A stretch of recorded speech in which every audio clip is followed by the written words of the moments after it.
इस खौफनाक केस के पीछे एक सिचुएशन है। आपने आज तक अपनी जिंदगी में प्यार के लिए सबसे अजीब काम क्या किया है? हम सभी कभी ना कभी अपनी जिंदगी में किसी एक के प्यार में आके कुछ गलतियां कर जाते हैं, लेकिन इस लड़की ने जो किया वो इतना खतरनाक साबित हुआ कि इसे अपनी जान गंवानी पड़ी। इस क्राइम की उल्टी गिनती शुरू होती है। 10 फरवरी 2023 को दिल्ली से लगभग 50 किलोमीटर दूर हरियाणा का एक गांव है झज्जर। इस गांव में एक परिवार रहता है जिसकी 2 बेटियां हैं। दोनों बेटियां पढ़ाई के लिए दिल्ली रहती हैं। वो दोनों ही अपने घर पर अपनी मां से रोजाना बात किया करती। एक दिन अचानक बड़ी बेटी निक्की का कॉल नहीं आता। परिवार को लगता है कि बेटी बिजी होगी। पढ़ाई में तो उस दिन रुककर अगले दिन वो खुद कॉल करते हैं, लेकिन निक्की का नंबर स्विच ऑफ आता है। परिवार वाले अपनी छोटी बेटी को कॉल करते हैं और उन्हें पता चलता है कि उनकी बड़ी बेटी निक्की अपने दोस्तों के साथ घूमने गई हुई। दोनों ही बेटियां पढ़ाई में अच्छी थीं और परिवार से ज्यादातर अपनी सारी बातें किया करती थीं। तो माँ बाप के लिए ये बात थोड़ी अटपटी थी कि बेटी बिना पूछे घूमने गई हुई है। माँ बाप अपनी बड़ी बेटी का नंबर तब भी ट्राई करते हैं।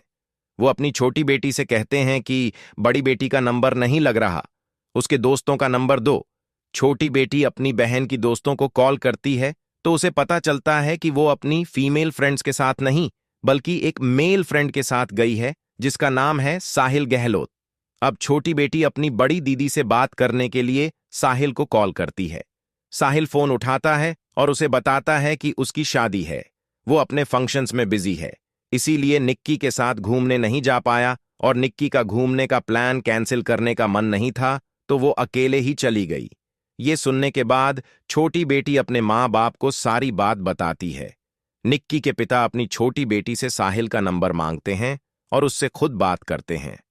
साहिल उन्हें बताता है कि अंकल मेरी शादी है, मैं उसमें बिजी हूं।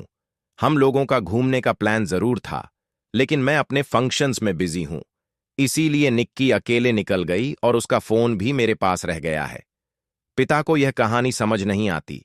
एक तो लड़की बिना पूछे घूमने गई, दूसरा वो अपना फोन भी एक लड़के के पास छोड़ गई। इसी बीच निक्की के दोस्त साहिल की शादी हो जाती है और वो अपनी नई जिंदगी में और रस्मों में बिजी हो जाता है। लेकिन अब 3-4 दिन हो गए थे और निक्की घूमकर घर नहीं लौटी थी, तो निक्की के पिता अपने दिल्ली पुलिस में एक जानकर से मदद मांगते हैं और उन्हें बताते हैं कि उनकी बेटी 3 दिन से गायब है और निक्की का फोन ट्रेस करवाते हैं। निक्की के फोन की लोकेशन आती है मित्रों, गांव के एक ढाबे की। पिता के लिए यह जानकारी बहुत ही अजीब थी, क्योंकि अब तक सभी दोस्तों से यह पता चल रहा था कि निक्की मसूरी गई हुई है। अब पुलिस पहुंचती है उस ढाबे पर जिसका नाम था खाओ पियो ढाबा, और ढाबा बंद था। बंद ढाबे में एक गुमशुदा लड़की की मोबाइल की लोकेशन काफी अटपटा है।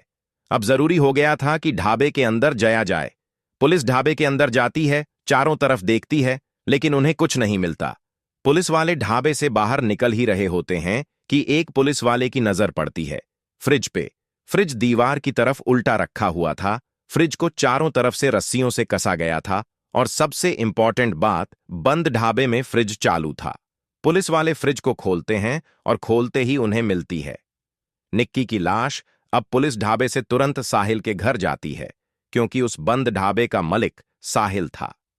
साहिल अपने घर नहीं था, लेकिन पुलिस साहिल का पता लगा ही लेती है। ये दिन 14 फरवरी 2023 यानी कि वैलेंटाइन द पुलिस साहिल को अरेस्ट करती है और उसे थाने ले जाती है। थाने ले जाकर जब पुलिस साहिल की खातिरदारी करती है तो साहिल किसी तोते की तरह सारी कहानी उगलना शुरू करता है। साहिल ने पुलिस के सामने माना कि निक्की को उसी ने मारा है।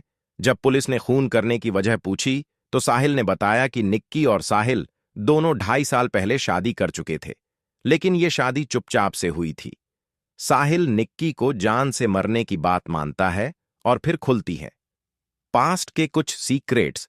2018 में निक्की और साहिल दोनों ही अपने अलग अलग एग्जाम्स की तैयारी करने दिल्ली आए थे, जहां दोनों की मुलाकात बस में एक ही रोड से कोचिंग जाने में हुई थी।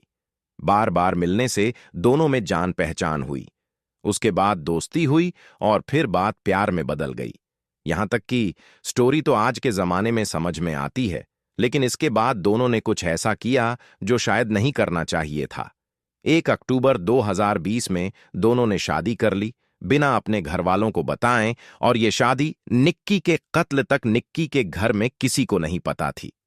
हमारी सोसाइटी में शादी एक सोशल फंक्शन किसी वजह से है और इसके हमें काफी फायदे होते हैं, लेकिन इसे सीक्रेट रखने का जो नुकसान होता है उसका एग्जाम्पल है ये अनफॉर्चुनेट केस। निक्की और साहिल दोनों ने शादी करने के बाद भी अपने घर वालों को यह बात टाइम पर नहीं बताई थी। इसके बाद निक्की ने अपनी पढ़ाई कंटिन्यू रखी और साहिल अपने घर वापस लौट गया। अब साहिल के घर वालों ने साहिल की शादी के लिए रिश्ते ढूंढने शुरू करें। किसी तरह से हिम्मत करके साहिल ने अपने घर वालों को बताया कि वो निक्की से शादी कर चुका है। जब साहिल के घर वालों को निक्की की कास्ट पता चली तो उन्होंने निक्की को एक्सेप्ट करने से माना कर दिया। अब एक तरफ साहिल निक्की को कुछ भी नहीं बता रहा था और दूसरी तरफ साहिल के घर वाले साहिल का रिश्ता तय कर चुके थे, क्योंकि साहिल के घर वालों को यह बात पता थी कि निक्की और साहिल दोनों की शादी हो चुकी है।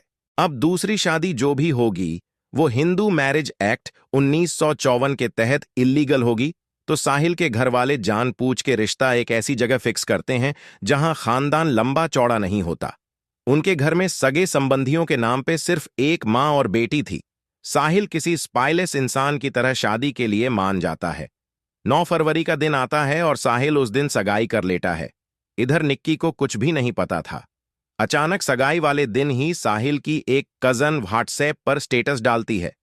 साहिल की सगाई का। निक्की की फ्रेंड साहिल की कजन की फ्रेंड थी। जब वो ये व्हाट्सएप स्टेटस देखती है तो फोटोग्राफ्स निक्की को फॉरवर्ड करती है।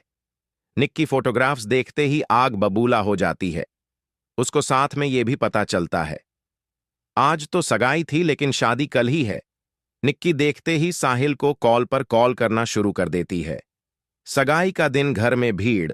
साहिल किसी तरह निक्की को थोड़ी देर रुकने के लिए बोलता है और